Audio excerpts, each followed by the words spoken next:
Welcome to Hammertown. Come on up and check out the view.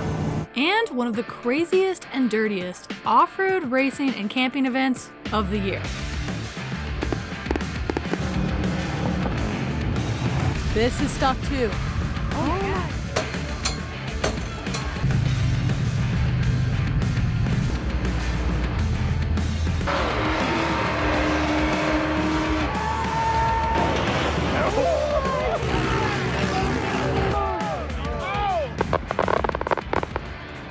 King of the Hammers, you are not like anything I've ever been to. I just got to King of Hammers. I'm gonna pull off the bikes, do some riding, and check this place out. There's already so much excitement going on. This was the first time I've been able to get the TW out since my last moto vlog back in the fall. And have I mentioned how ready I am for spring riding to begin? Because I am. This place puts a whole new meaning behind being left in the dust. Dustiest campsite ever. I'm only camping here for 2 days because that's my limit. Otherwise, I'd be coughing up dust for weeks. Look at this craziness. Domino's delivery. Delivering your pizza nice and fresh. Everywhere you look here, there's a souped up side-by-side, a trophy truck, or an Ultra 4 race car. You never know what you're gonna see. Go ahead, go for it. This thing is so cool. I wasn't too surprised to see a Humvee, but then I found something really interesting. This is the 1974 Mercedes-Benz Unimog. It has a whopping 110 horsepower and a max of 53 miles per hour.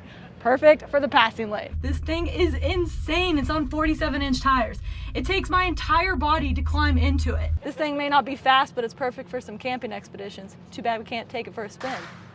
Or can we?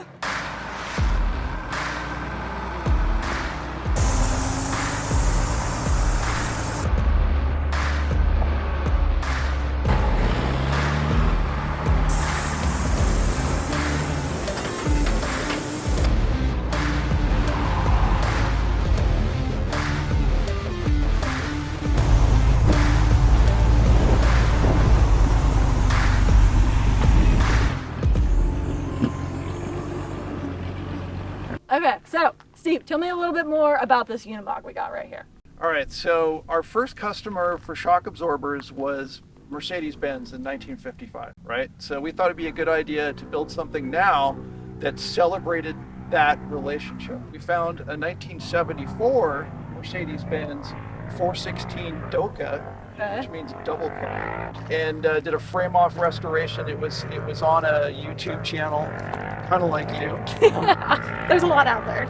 She has a 5.7 liter inline six that's naturally aspirated and makes 105 horsepower. So Whopping 105. stand back. Anyway, it's a great representation of the Bilstein brand. It's definitely something that catches your eye. Anytime you see this thing, make sure you say hi because it's really cool.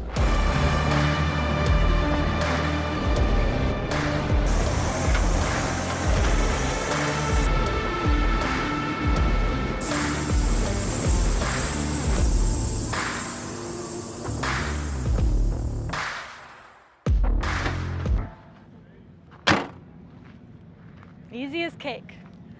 Then I had to check out the Ford booth because you know I'll always be a Ford girl.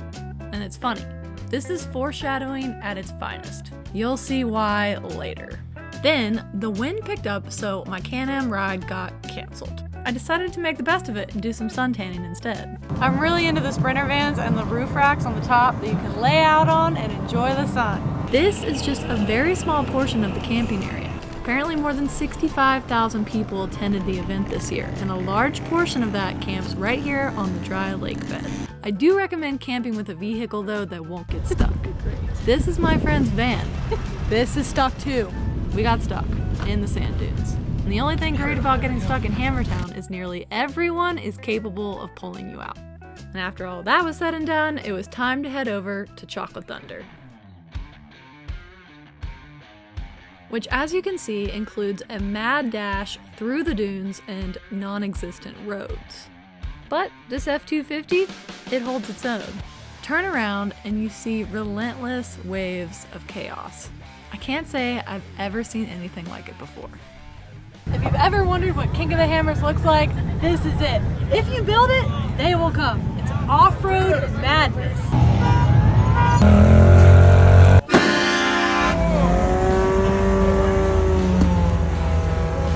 On the bright side, I did see some really crazy race cars and the longest off-road limo in the desert. We made some food on the side of Chocolate Thunder, some hot dogs on the cast iron skillet, and got ready for the event to begin. Look at that drop in. Now this is someone who's committed to coming down that hill.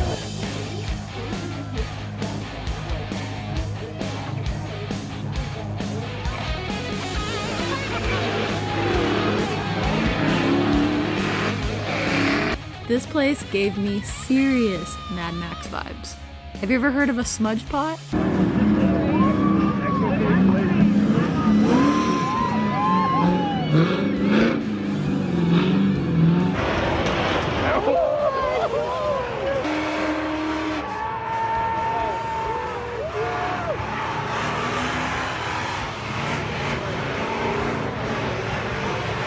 Be advised, this is not my normal habitat, but sometimes you have to try new things.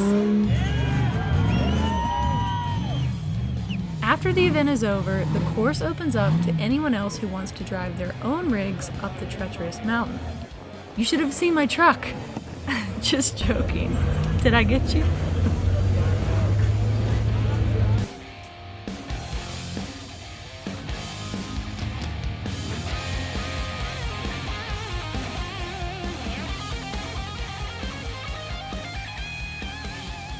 Yeah, I'd say it's pretty much pure insanity.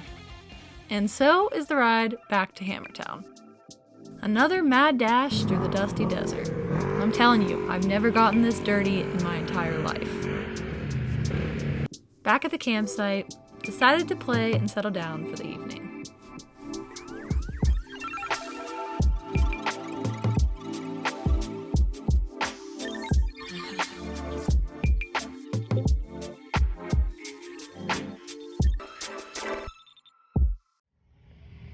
Good morning. It's a little loud out here with the generators and the side-by-sides, but just here to say, cheers to the day.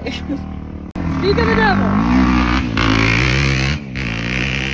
Every day requires a cup of joe, especially when you're camping next to the loudest generator ever and around 1,000 side-by-sides that keep you awake all night. No sleeping involved.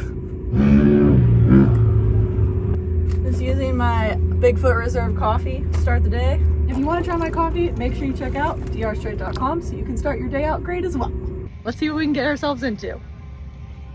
I've had some semi-ridiculous thoughts about one day racing trophy trucks, but figure I should probably start with rally racing first. Here's an old Toyota, single-seater, no co-driver.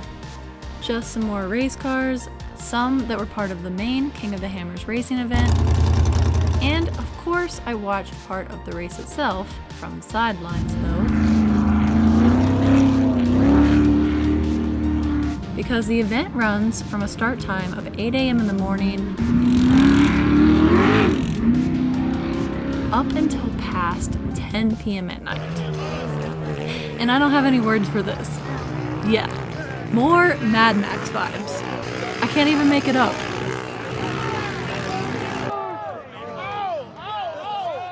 Welcome inside the van! We're cooking dinner tonight, having a bonfire, enjoying the end of King of Hammers. Check it out outside. Beautiful sunset.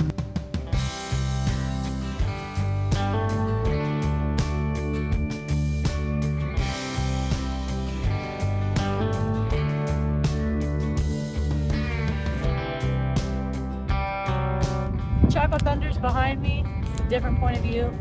Tonight, we're on the lake bed camping.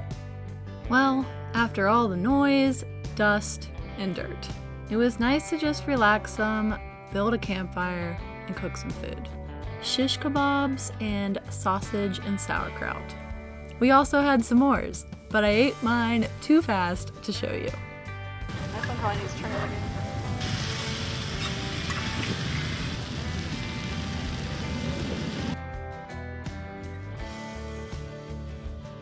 Our neighbors have a smudge pot.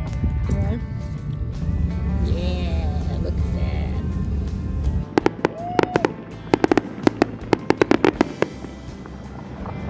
Well, King of Hammers, it's been real. Have a great one.